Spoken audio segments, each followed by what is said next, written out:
ইদানিং ধরে দেখতেছি আমার ইনবক্সে হচ্ছে সব মেয়েরা শুধু একটা কমেন্টই করতেছে যে আপু আমরা হচ্ছে পাকিস্তানে কিভাবে যাব, পাকিস্তানে যাইতে কত টাকা লাগবে। ঠিক আছে, তো আমি ওইসব আপুদের জন্য আমি একটা কথাই বলবো, দেখো আপু আমি জানি না ঠিক আছে পাকিস্তানে যাইতে কত টাকা লাগবে, আর আমাকে সবাই মনে করে যে আমি হয়তো বা পাকিস্তানে আছি।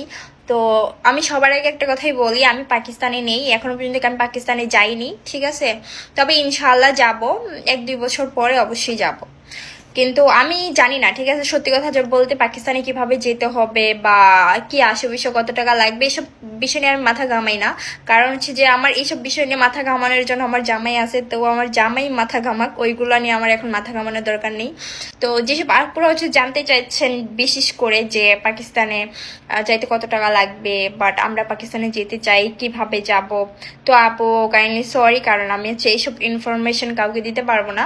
কারণ আমি এইসব ইনফরমেশন জানি না, যেটা আমি জানি না সেটা নিয়ে হচ্ছে আমি মিথ্যে কথা কাউকে বলবো না। ঠিক আছে, তো ওইটা এখন তো আমার হাজবেন্ড জানে, আর এইসব বিষয় নিয়ে আমি আমার কখনো মাথা ঘামাই না, কারণ আমার এইসব বিষয় জানারও কোনো দরকার নেই, যেহেতু আমার হাজবেন্ড আছে উনি মাথা ঘামাবে। তো সবাইকে আমি একটা, সব মেয়েদের জন্য আমি একটা কথাই বলতে পারি যে দেখো, ভালোবাসো ওটা হচ্ছে আলাদা সাবজেক্ট, আর যদি বিয়ে করে থাকো তাহলে কোনো টেনশন নেই, ইজিলি যেতে পারবা। যেহেতু তোমাদের বিয়ের কাবিননামা আছে, তোমার হাজবেন্ড অবশ্যই তোমাকে ফ্যামিলির ভিসা লাগিয়ে নিয়ে যেতে পারবে, কোনো সমস্যা নেই।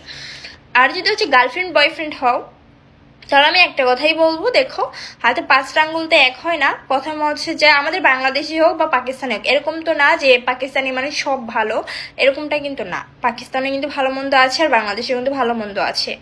তো আমি একটা কথাই বলবো, যত রিলেশন করো প্রথমে মানুষটাকে যাচাই বাছাই করো, দেখো যদি মানুষটা ভালো হয় তারপর বিয়ে করো। ঠিক আছে, না আমি কিন্তু এটা বলতেছি না যে রিলেশন ভেঙে দাও, আমি কিন্তু এটা বলিনি।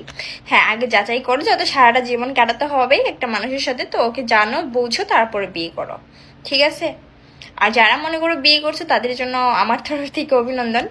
আর আমার কাছ থেকে কোনো ইনফরমেশন নেই, আমি এটাই বলবো যেহেতু তোমাদের বিয়ে হয়ে গেছে তাহলে তোমার হাজবেন্ড এম্বাসিতে যায় কিন্তু তোমাদের ইজিলি হচ্ছে যা ভিসা করে দিতে পারবে, আর ইজিলি তোমরা হচ্ছে ফ্যামিলি ভিসা যেতে পারো, যেহেতু তোমাদের মাদের কাবিননামা আছে। তো আমি হচ্ছে আছি সৌদি আরবে, সবাই জানেন আমি সৌদি আরবে আছি, দাম্মাম। ওকে, আল্লাহ হাফেজ।